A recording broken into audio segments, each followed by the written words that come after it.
Como é que vocês estão? Tá tudo bem com vocês? Tá bom, glória a Deus.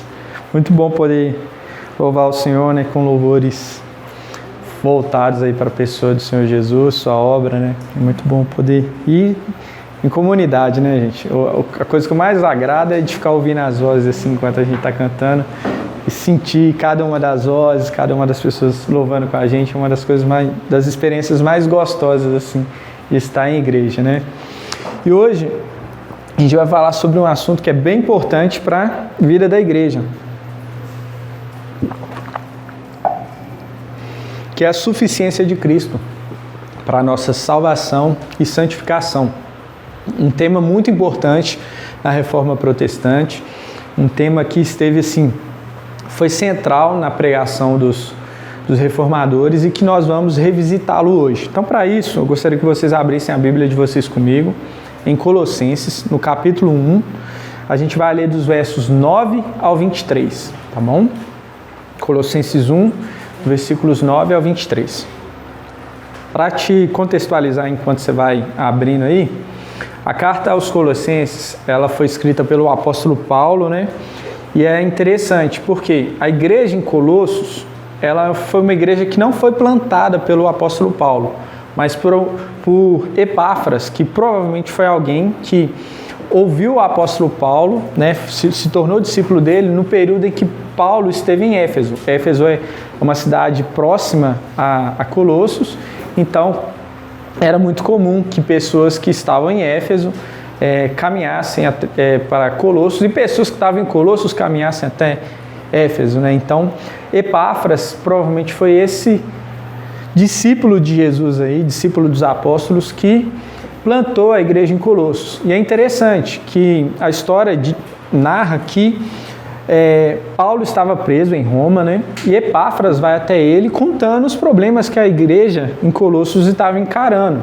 Parece que estava surgindo ali um novo ensino, falsos mestres ensinando coisas contrárias àquilo que os apóstolos tinham, que o apóstolo Paulo tinha ensinado a eles. Então Epáfras vai até Paulo, se faz prisioneiro, ele se torna companheiro de prisão de Paulo, a fim de poder discutir esses problemas com Paulo. Então Paulo escreve essa carta aos Colossenses, é uma carta linda, muito centrada na pessoa de Cristo. Nós vamos ler agora um trecho dela, que diz assim, Colossenses 1, 9 a 23.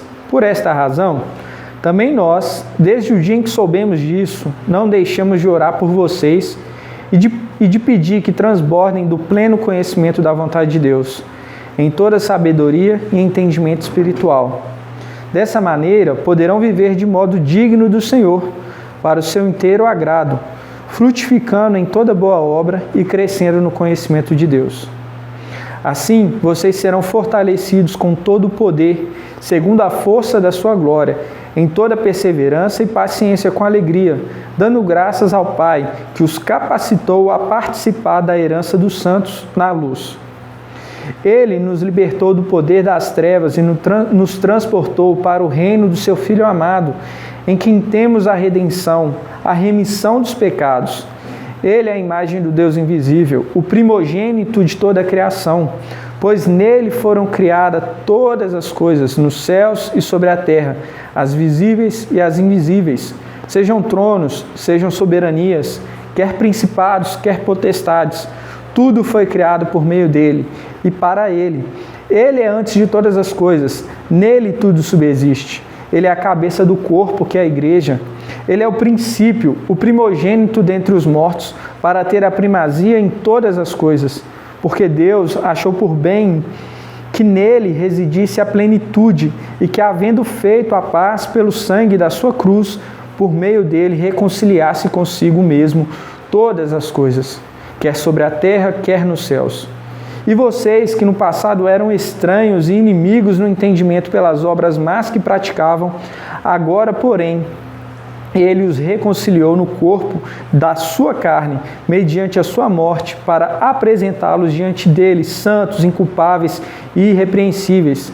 Se é que vocês permanecem na fé, alicerçados e firmes, não se deixando afastar da esperança do evangelho que vocês ouviram e que foi pregado a toda criatura debaixo do céu, e do qual eu, Paulo, me tornei ministro. Amém. Glórias a Deus. Oremos. Senhor Deus e Pai, Senhor, essa é a Tua palavra, Pai. Essa é o tesouro que o Senhor preservou na história para que o Teu povo viesse a Te conhecer, Pai. A conhecer o Seu Filho Jesus, a quem o Senhor enviou. Ela foi lida, Pai. Nessa manhã eu Te peço que o Senhor me use como instrumento, Pai, para ministrar a Tua palavra ao Teu povo, Pai. Apesar das minhas dificuldades e incapacidades, Pai, usa-me como instrumento nas Tuas mãos e fale aquilo que o Senhor deseja, Pai. No nome do Seu Filho Jesus é que oramos e agradecemos. Amém. Então, veja, no período da Reforma Protestante, a fim de combater os erros que a Igreja Católica cometia naquela época, os reformadores, eles começaram a enfatizar a suficiência de Cristo para a salvação e para a santificação. Por quê? Porque essa ênfase, por trás dessa ênfase está o quê? Está a verdade de que só existe um mediador entre Deus e os homens, Jesus Cristo. Né? Nesse período em que a reforma aconteceu, a gente tem que entender que o quê? A Igreja Católica ela estava muito forte nas práticas de oração aos santos, aos mortos, em compra de indulgências, né? em compra de perdão. Né? A gente tinha uma comercialização da fé, por assim dizer. Né? E tinha várias distorções a respeito daquilo que nos levaria à salvação.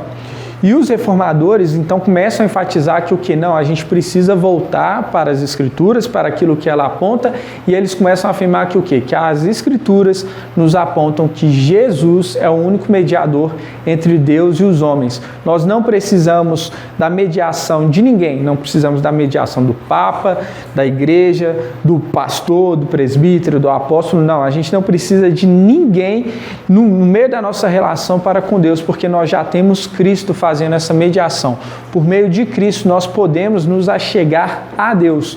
E é isso que os reformadores começam a afirmar naquele tempo e fica evidente para as pessoas ao ponto deles formularem essa expressão, solos Cristo, somente Cristo.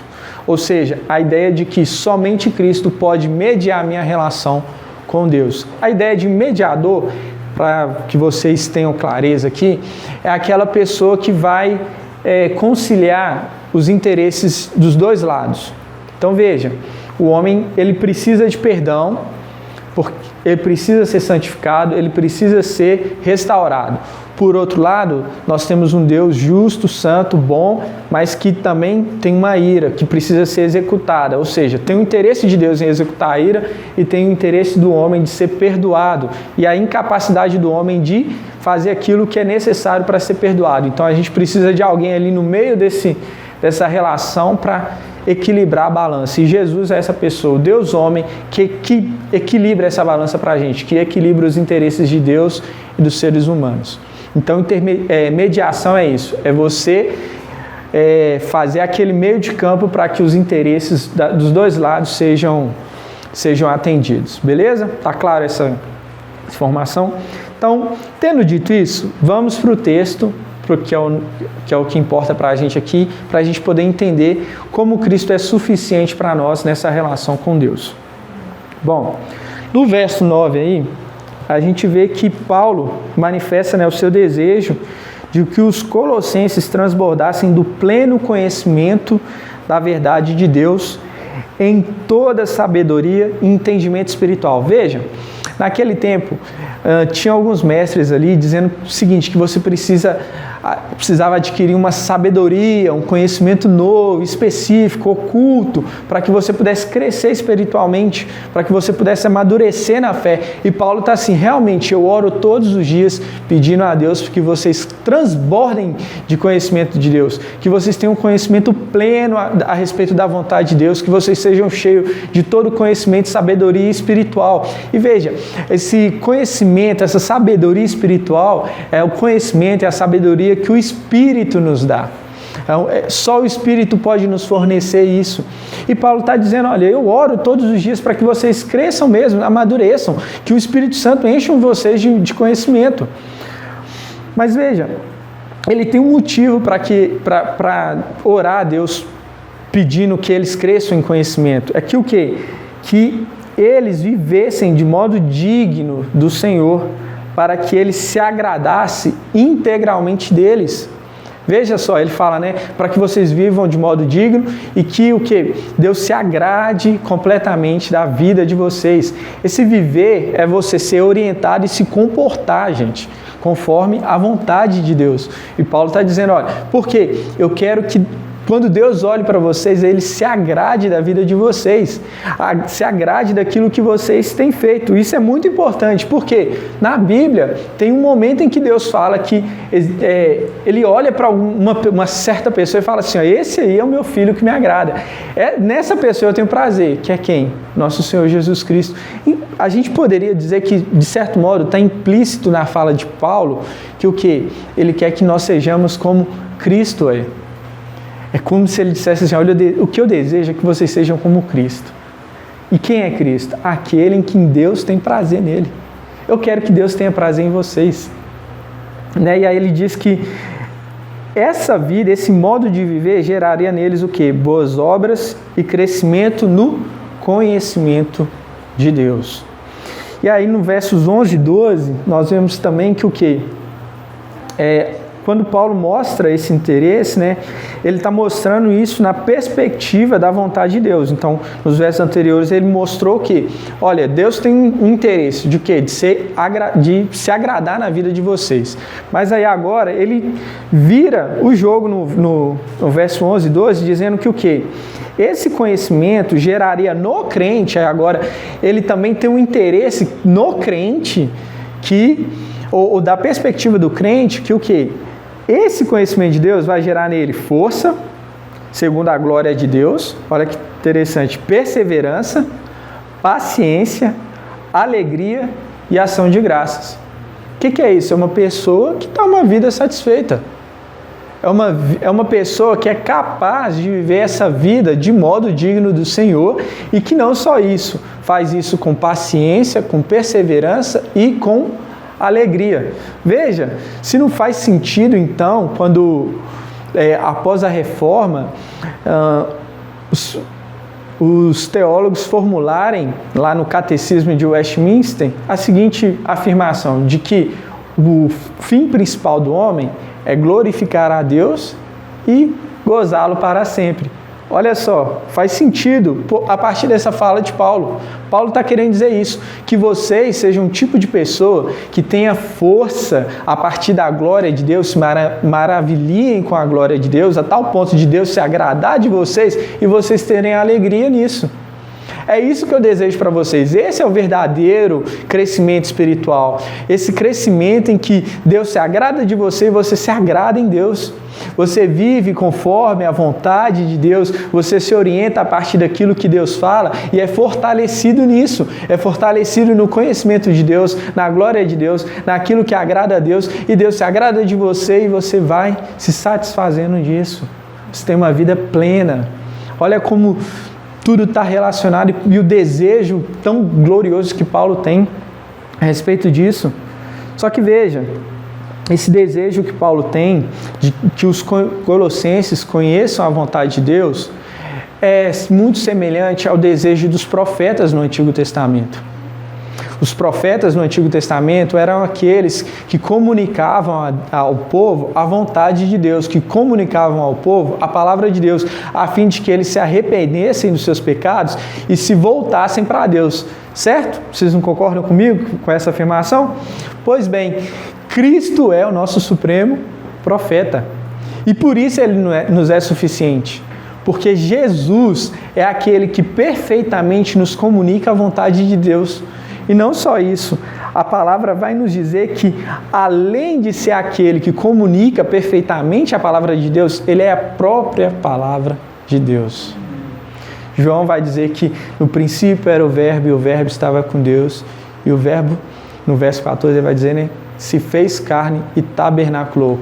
Isso também nos lembra uma coisa, que Jesus, sendo um perfeito profeta de Deus, a palavra encarnada, ele também é a pessoa que perfeitamente cumpre a vontade de Deus. Ou seja, ele é a encarnação exata da vontade de Deus para as nossas vidas. nós podemos olhar para a vida de Jesus e falar: eu sei aquilo que Deus deseja que eu viva.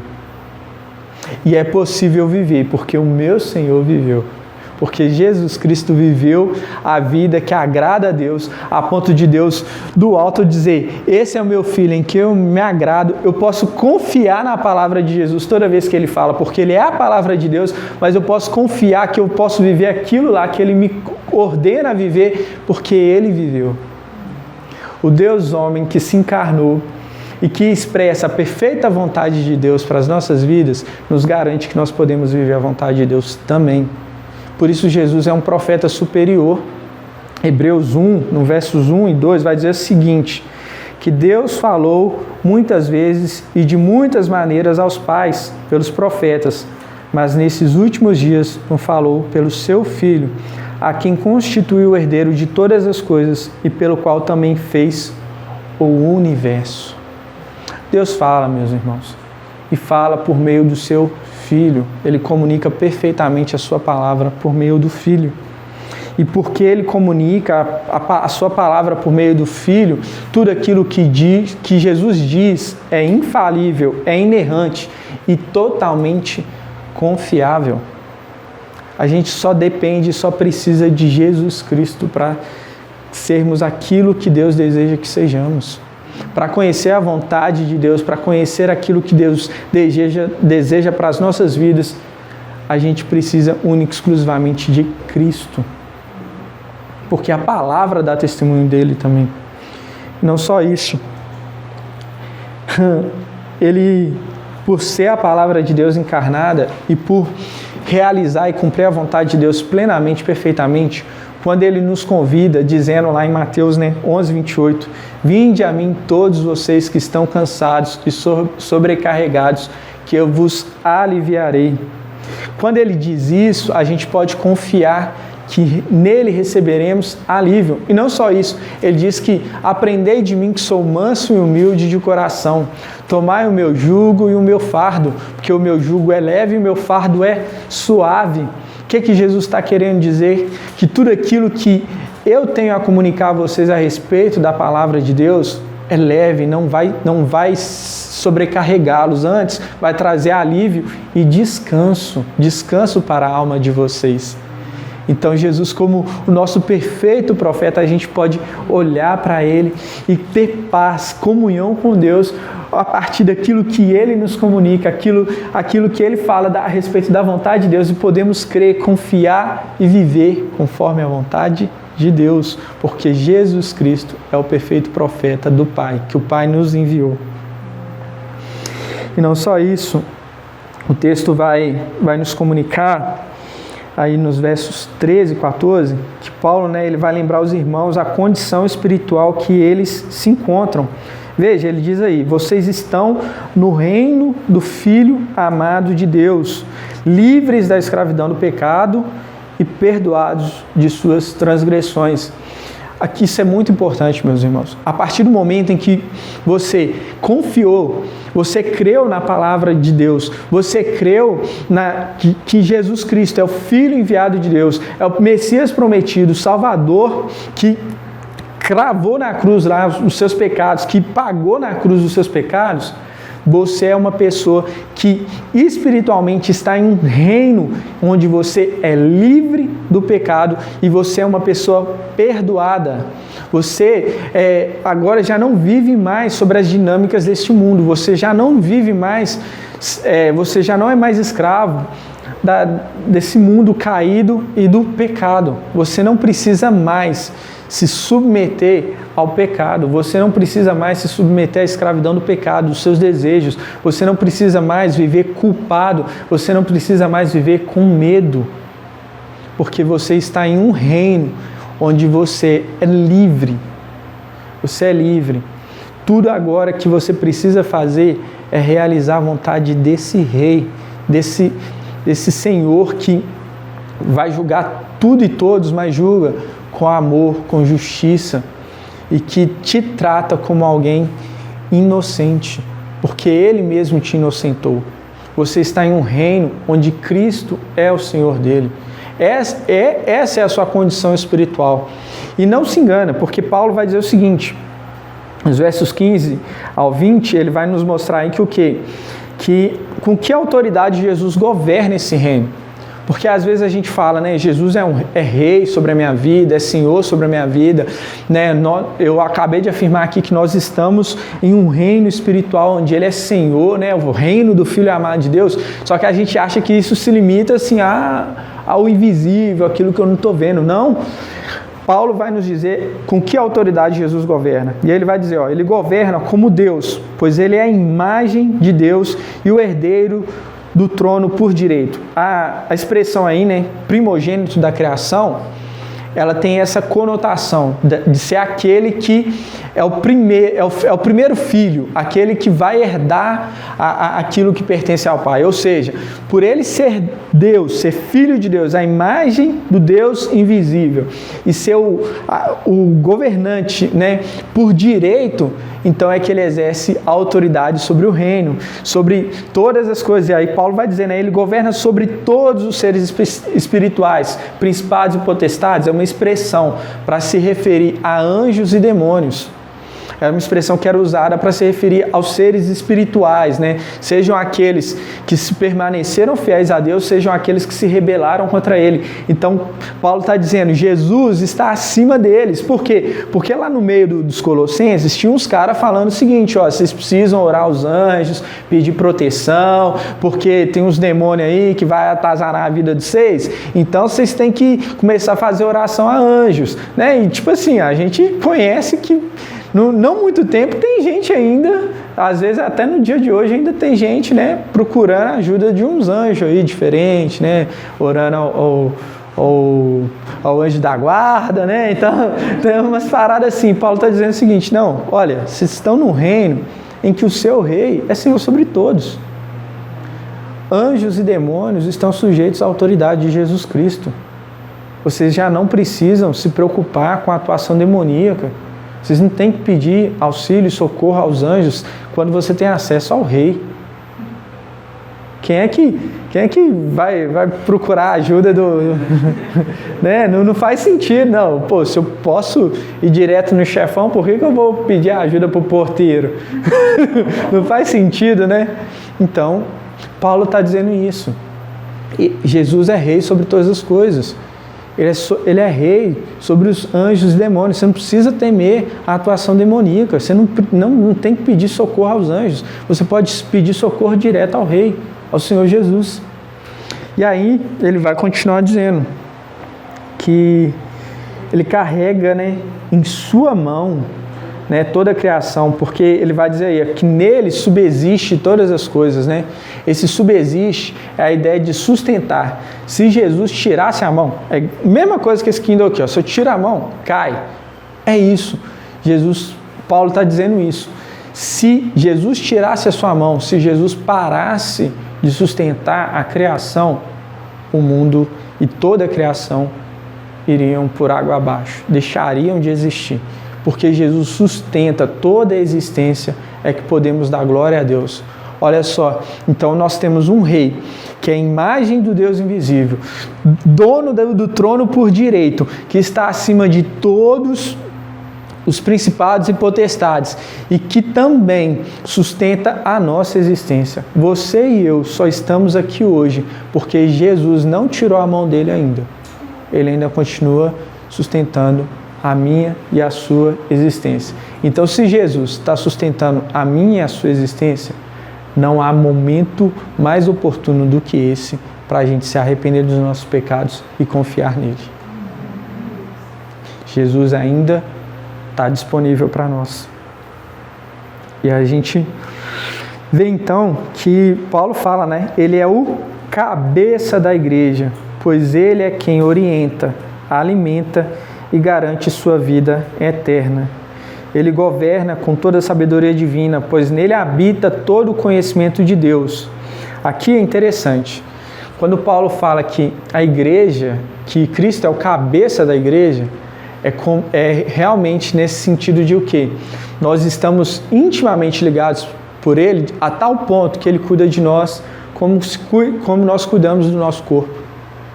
Ele nos orienta, ele nos guia. Pensa só, A mente, ela não é alienada do corpo. A cabeça, ela não é alienada do corpo. Mas sabemos que ela é o centro das tomadas de decisões, assim. Onde boa parte daquilo que nós fazemos parte da nossa cabeça. E Paulo está usando essa analogia para dizer, olha, é essa condição em que você e eu nos encontramos. Nós somos aqueles que dependem das tomadas de decisão de Jesus, que confiam plenamente que Ele vai cuidar de nós, assim como nós cuidamos do nosso corpo. É isso que Paulo está dizendo. Você pode confiar. Pode confiar que Jesus vai fazer com o seu corpo, ou seja, com o corpo dele, aquilo que diz respeito ao cuidado do seu corpo. Então nós podemos ter certeza que Ele vai nos alimentar, Ele vai nos orientar, Ele vai nos manter, Ele vai nos proteger, Ele vai nos defender. Porque qual era o papel de um rei, meus irmãos? Um rei, o papel que ele tinha era o quê? De defender o seu povo, proteger ele contra as ameaças externas e julgar aquele povo.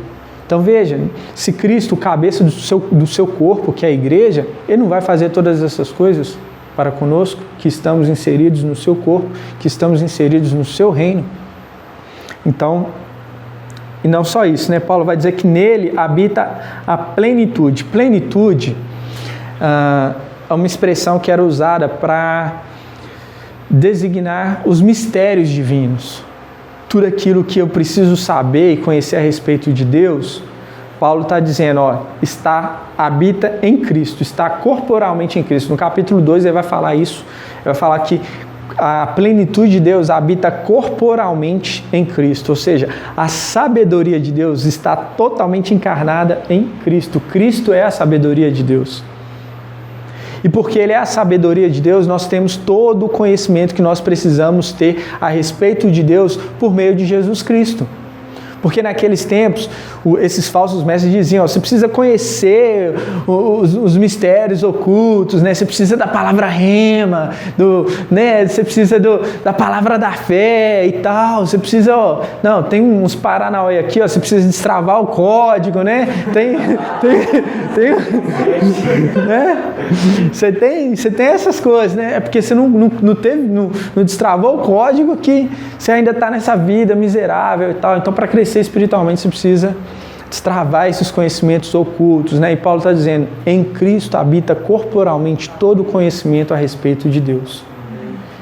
Então nós temos acesso a tudo que o Pai faz e sabe por meio do Filho, porque em Cristo habita corporalmente toda a sabedoria de Deus. Então ele termina, né, dizendo que ele traz paz pelo seu sangue, o que garante a reconciliação de todas as coisas no céu e na terra com Deus.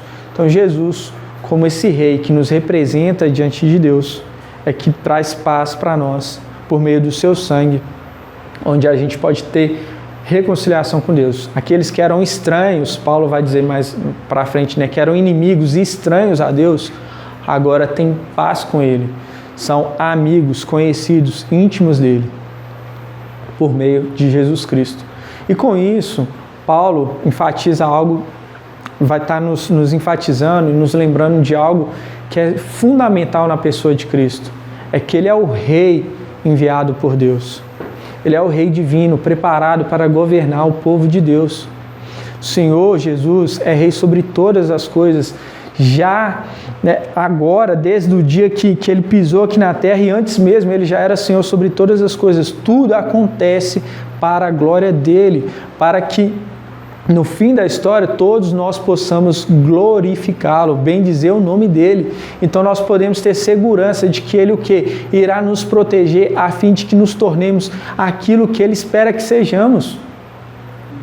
Ele vai nos garantir tudo aquilo que é necessário para a nossa sobrevivência, para a nossa existência, para que sejamos o tipo de pessoa que Ele é. Porque veja, quem é o povo de Deus nesse reino do Filho amado? São aqueles que aqui e agora representam Jesus Cristo para aqueles que estão perdidos, aqueles que estão em condição de inimizade com Deus ainda. Então eu e você somos aqueles que caminhamos aqui nessa vida agora, anunciando a realeza de Jesus Cristo, o senhorio dele sobre todas as coisas, convidando outras pessoas a se submeterem ao senhorio de Cristo, a fazerem parte do reino dele. E porque nós somos embaixadores dele, nós podemos confiar que ele vai garantir que nós realizemos essa tarefa que nos foi incumbida. A ponto das pessoas olharem para nós e falarem: olha, eu vejo Jesus na sua vida. Eu creio nesse reino porque realmente tem algo diferente em você.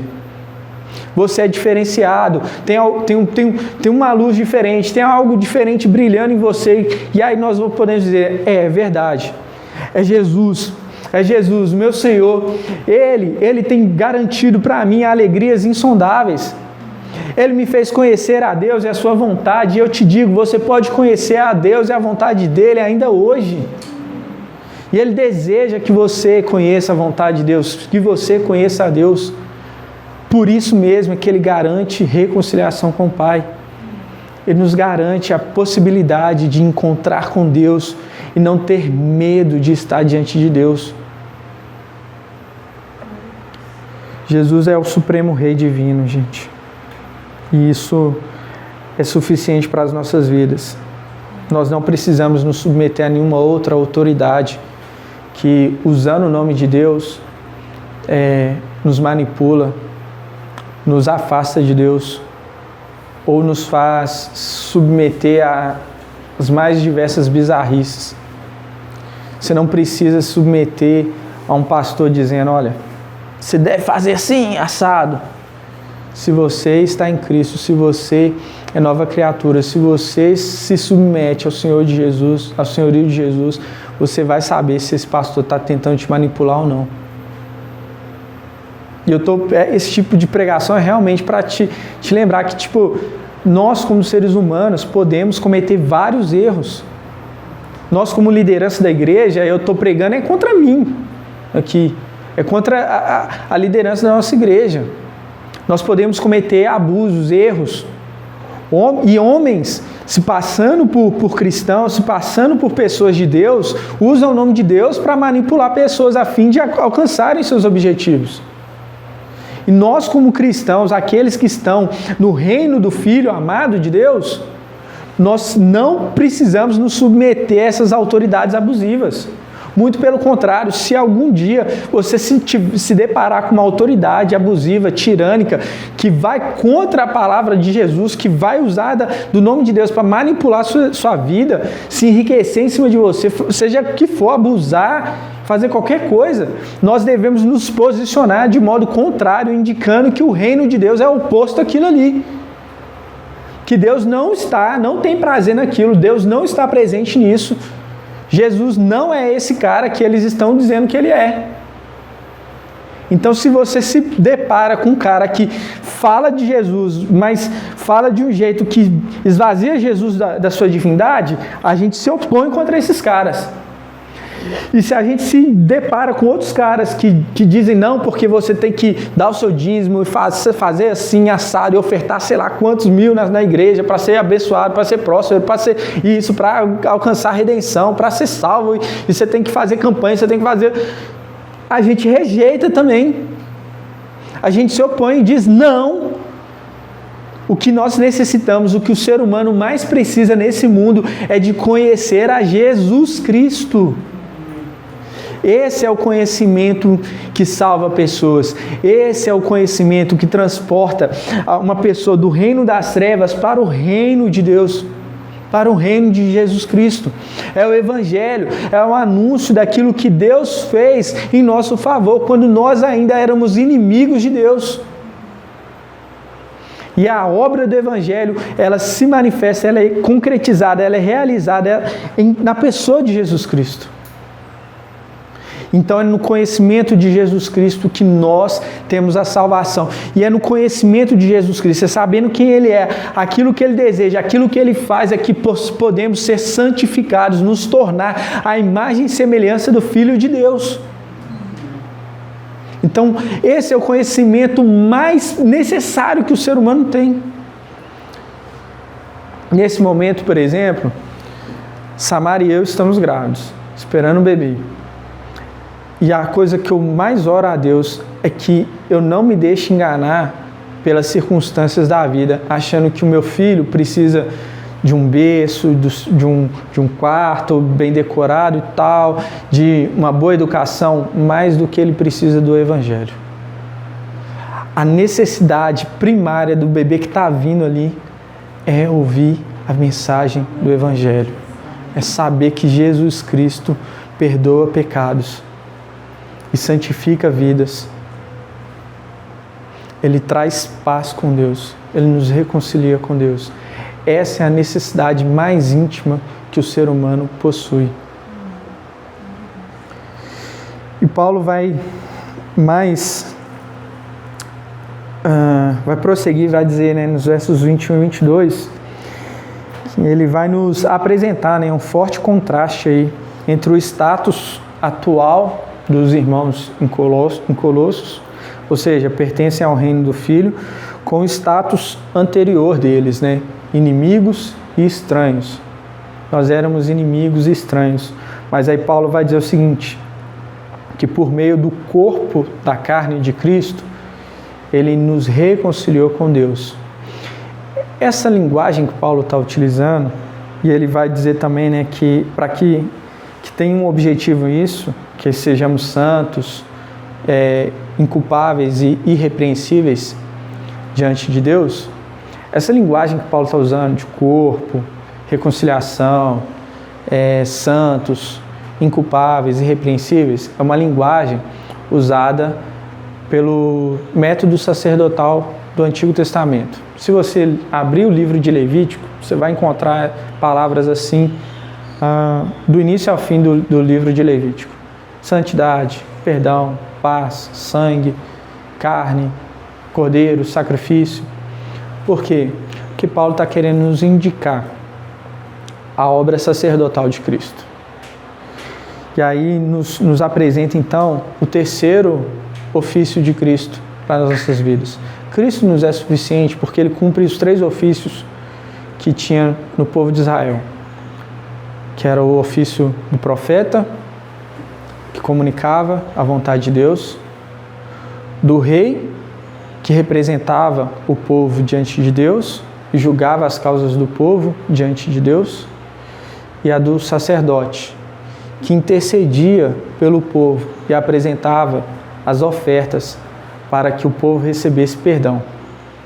E veja, Jesus é o supremo sacerdote, porque sendo ele homem, santo, sem pecado, nos apresenta um sacrifício que é eficaz e eterno, diferente dos outros sacerdotes. Os outros sacerdotes, eles sabiam que o sacrifício que eles ofereciam, ele era temporário, passageiro. Até porque, antes mesmo deles oferecerem sacrifício pelo povo, eles tinham que oferecer sacrifício pelos pecados deles, porque eles também eram imperfeitos. Mas Jesus é o ser humano perfeito, o homem que você e eu nascemos para ser. O tipo de gente que você e eu nascemos para ser, Jesus é. Sem pecado, sem mácula, sem corrupção alguma. E porque ele é isso, ele se dá como oferta. Então ele é um sacerdote diferente dos outros, porque enquanto os outros sacerdotes, por terem pecados, tinham que apresentar uma oferta por eles, antes de apresentarem oferta pelo povo, Jesus é aquele que, apresentando-se como sacerdote, ele se apresenta também como oferta, ele se dá como oferta. E a palavra de Deus vai dizer que, tendo ressuscitado dos mortos, ele ascendeu aos céus, está assentado à direita de Deus, intercedendo por nós eternamente.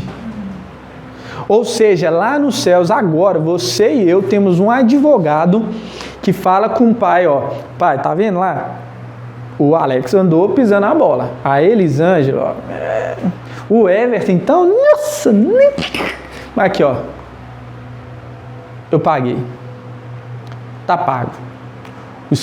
No capítulo 2, Paulo vai dizer que a escrita de dívida que era contra nós, Deus pregou na cruz como um ato de de anunciar que a dívida foi paga, está paga. Jesus pagou na cruz a minha e a sua dívida, para que você e eu não tivéssemos mais culpa diante de Deus, não tivéssemos mais medo diante de Deus, mas pudéssemos nos achegar a Deus com ousadia. Em um outro momento, Paulo vai dizer que a gente pode chegar a Deus com ousadia a fim de encontrar nele graça oportuna que nos ajuda no momento de dificuldade. Sabe qual é a nossa graça oportuna que nos ajuda no momento de dificuldade? É Jesus Cristo intercedendo por você e por mim. 24 horas diante do Pai. Eu pequei, então eu não preciso mais fugir de Deus. Eu não preciso mais me esconder de Deus como Adão se escondeu. Mas eu posso ousadamente chegar a Deus e falar: olha, eu pequei, eu falhei, Pai. Mas eu estou aqui diante do Senhor e não preciso temer que Ele vá descer a ira, porque a ira dele já foi posta diante de Cristo. Cristo vai dizer para o Pai: olha, tá vendo? Eu já paguei. E você e eu, quando nesse momento podemos então experimentar o amor de Deus Pai, com paz e segurança, sem medo algum de receber castigo de Deus, porque por meio da obra redentora de Cristo, por meio da obra expiatória de Cristo, Cristo que nos substituiu, porque expiatória, se você não sabe, vou explicar. Todo mundo aqui já ouviu aquela expressão, bode expiatório, né? A ideia é o quê? É que após o sacerdote apresentar sacrifício pelo povo e tal, o povo confessava os seus pecados para ele e tal, ele com a mão estendida ouvia os pecados do povo, depois colocava a mão sobre um bode, e aí esse bode era solto no deserto ou no mato, para que ele pudesse ser morto aí, pego por algum predador. Então a ideia de bode expiatório vem daí. Ou seja, aquele bode vai morrer para expiar os meus pecados. Faz sentido? Entenderam? Tá claro? Então é isso. Cristo assume esse lugar desse bode. Ele, na cruz, ele pega o meu e o seu pecado. E aí, substituindo você e eu, ele sofre a ira de Deus no nosso lugar. Aquele castigo que estava nos preparado, aquela maldição, aquela vergonha que estava preparado para você e eu passarmos, Jesus passa na cruz. Então hoje ele intercede ao Pai, dizendo: Pai, eu paguei. Eles podem ter paz com o Senhor. O Senhor pode recebê-los e eles podem receber o Senhor. Eles podem se achegar diante do Senhor sem medo algum. Porque Jesus intercede por você e por mim 24 horas por dia, todos os dias da semana, 12 meses por ano. Sem ininterruptamente, ele está diante do Pai, lembrando ao Pai que o sacrifício dele foi perfeito. Então você e eu podemos nos achegar a Deus sem medo de sofrer as consequências do nosso pecado, antes ter a certeza de que recebemos perdão e amor de Deus. Então, tendo dito isso, eu gostaria de compartilhar algo que eu ouvi um pastor dizer certa vez. Ele fala que você pode manipular a fé das pessoas por 3 caminhos. O primeiro é a ganância. O segundo é a culpa. E o terceiro, o medo. A ganância, você diz para a pessoa: Deus a salvou para te dar tudo o que você deseja. Então, você engana a pessoa achando que porque ela foi salva, agora ela tem direito a reinar em vida, né? Quem aqui já ouviu essa expressão? Você tem que reinar em vida. Você foi chamado para ser cabeça, não cauda. Você precisa mudar o seu mindset. E Jesus não nos chamou para isso. Ele não nos chamou para ganância ou para cobiça. O segundo modo, pelo medo, pela culpa, melhor dizendo, ele faz você acreditar que precisa fazer algo ou ser algum tipo de pessoa para alcançar o perdão de Deus. Então você sempre está em dívida com Deus. Sempre está faltando alguma coisa. Não, falta a oferta especial, falta a campanha, falta você subir no monte, falta você vestir o pano de saco, falta você cuidar dos pobres, falta você defender a causa de fulano, de beltrano. Aí sempre você está em falta, e sempre com sentimento de culpa, porque no final das contas, quem dá conta? Quem dá conta de fazer tudo isso? Quem dá conta de viver essa vida perfeita que eles comunicam? Então você vive sempre se sentindo culpado. E junto disso, e talvez também separado, tem um terceiro modo de você manipular uma pessoa. Pelo medo. E pelo medo você faz ela acreditar que nunca será perdoado. Ou que o perdão é limitado. Não. Ó, beleza. Aquele dia lá que você fala que você converteu, Deus te perdoou. Agora ele já não perdoa mais não. Entendeu? Não. Você, pô, toda vez, David, você mente, velho. Ah, não, pelo amor de Deus, velho. Não, Deus não perdoa mais, assim. Era 70 vezes 7. Eu acho que você já passou disso, então, não vai rolar. Não vai rolar. Então você sempre está com medo. Sempre está com medo. Ou então apresentam para você um Deus que parece ser meio bipolar, né? Um dia ele é bom, amoroso, né?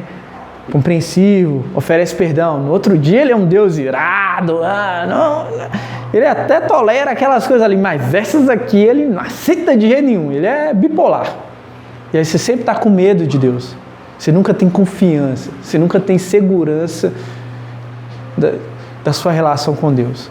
Então você sempre tem que estar fazendo alguma coisa, você sempre tem que estar, né, chorando, abatido, né, sempre para baixo, nunca confiante de que você é um filho de Deus. Não, você sempre está, não sei, né, sei lá, será que dá para saber se eu sou salvo ou não?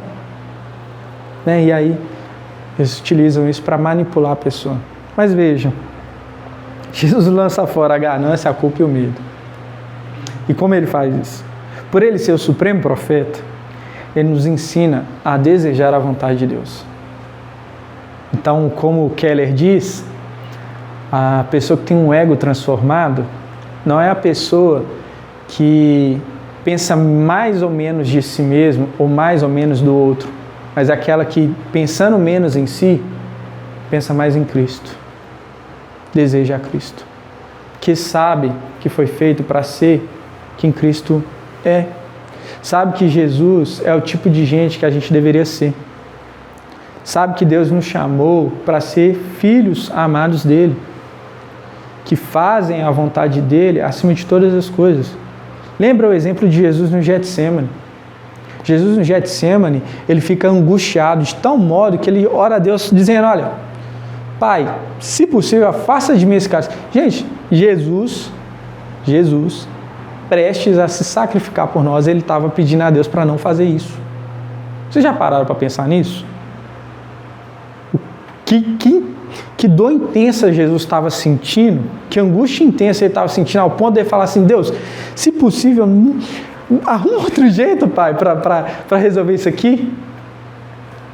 Mas a oração dele não termina assim. Ele fala, mas contudo, seja feita a tua vontade.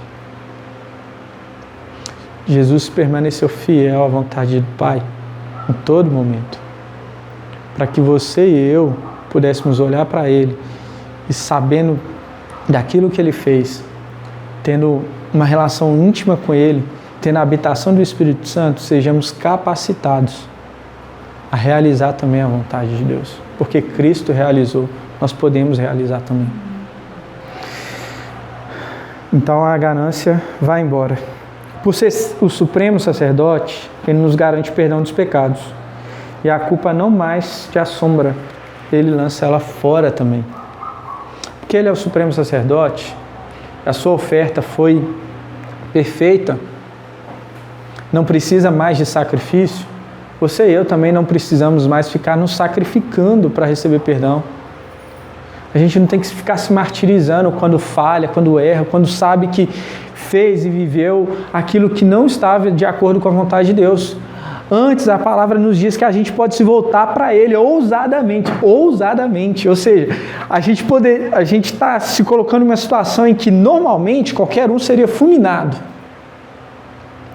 Mas por causa da obra de Cristo, da intercessão de Cristo, nós podemos ousadamente chegar diante de Deus e encontrar graça, encontrar amor, perdão. Então toda e qualquer pregação ou ensino que esvazie Deus da sua santidade e ira, que realmente foi executada em Cristo e que de certo modo nos assombra a ponto da gente desejar rejeitar o pecado em nossa vida, mudar de vida, deve ser rejeitada. Mas também, qualquer pregação que esvazie Deus do seu amor e do seu perdão, também deve ser rejeitada. Porque o Deus que se ira com o pecado é o Deus que se perdoa o pecado em Jesus Cristo. É o Deus que executou a sua ira em Jesus. Então você e eu, confiando na obra redentora de Cristo, podemos nos achegar a Deus e ser maravilhados por essa graça. Encontrar ali graça que nos socorre, nos ajuda no momento oportuno. E por ser o Supremo Rei, Ele garante tudo o que é necessário para que sejamos como Ele é. Ele nos dá o seu Espírito que nos faz chamar Deus de Pai.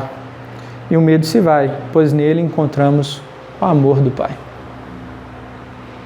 Porque Cristo é Rei e porque Ele nos envia o seu Consolador, lembra? João, a partir do capítulo 14 até o 17, mais ou menos, 20, ele vai ali contando os últimos dias de Jesus, as últimas palavras de Jesus para os seus discípulos. E em um determinado momento, Jesus fala o seguinte: olha, se eu não for, o Consolador não virá, o outro Consolador não virá. Ou seja, o outro Consolador é porque eu já consolo vocês, mas virá um outro. E quando esse vier, ele habitará dentro de vocês. E ele dará testemunho de tudo o que eu vejo o Pai fazendo. E não só isso, para que vocês sejam um comigo, assim como eu sou um com o Pai. Então veja, Jesus, na sua cruz, nos garantiu a habitação do Espírito Santo, para que você e eu pudéssemos ser um com o Pai. Para que você e eu pudéssemos ser como Ele é. Pessoas que vivem para a glória de Jesus Cristo. Pessoas que vivem para a glória de Deus Pai. Pessoas que se alegram em fazer a vontade de Deus. Jesus é esse Rei que nos garante tudo o que é necessário para que sejamos como Ele é. E para finalizar, eu gostaria de ler com vocês a oração sacerdotal do nosso Senhor Jesus. João capítulo 17, se vocês quiserem abrir a Bíblia de vocês, hein?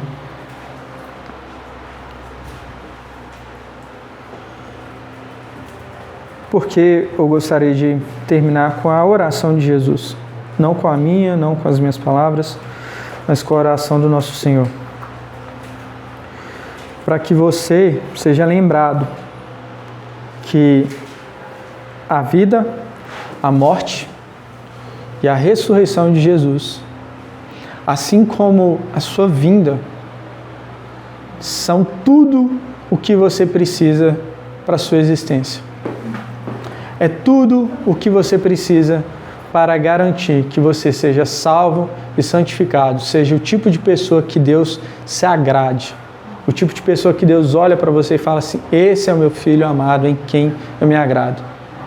E Jesus, antes mesmo de morrer por mim e por você, já intercedia por nós junto ao Pai.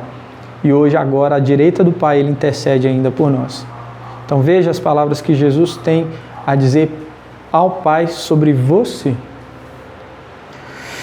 Depois de dizer essas coisas, Jesus levantou os olhos ao céu e disse: Pai, é chegada a hora. Glorifica o teu Filho, para que o teu Filho glorifique a ti. Assim como lhe deste autoridade sobre toda a humanidade, a fim de que ele conceda a vida eterna a todos os que lhe deste. E a vida eterna é esta, que conheçam a ti, ó único Deus verdadeiro, e a Jesus Cristo, a quem enviaste. Eu te glorifiquei na terra, realizando a obra que me deste para fazer. E agora, ó Pai, glorifica-me contigo mesmo, com a glória que eu tive junto de ti, antes que houvesse mundo. Manifestei o teu nome àqueles que me deste no mundo. Eram teus, tu os deste a mim, e eles têm guardado a tua palavra. Agora eles reconhecem que todas as coisas que me tens dado provêm de ti, porque eu lhes tenho ministrado as palavras que me deste, e eles as receberam. Verdadeiramente reconheceram que saí de ti, e creram que tu me enviaste. É por eles que eu peço. Não peço pelo mundo, mas por aqueles que me deste, porque são teus. Todas as minhas coisas são tuas, e as tuas coisas são minhas, e neles eu sou glorificado. Já não estou no mundo, mas eles continuam no mundo, enquanto eu vou para junto de ti. Pai Santo, guarda-os em teu nome, que me deste para que eles sejam um, assim como nós somos um. Quando eu estava com eles, guardava-os no teu nome, que me deste. Eu os protegi e nenhum deles se perdeu, exceto o filho da perdição, para que se cumprisse a Escritura.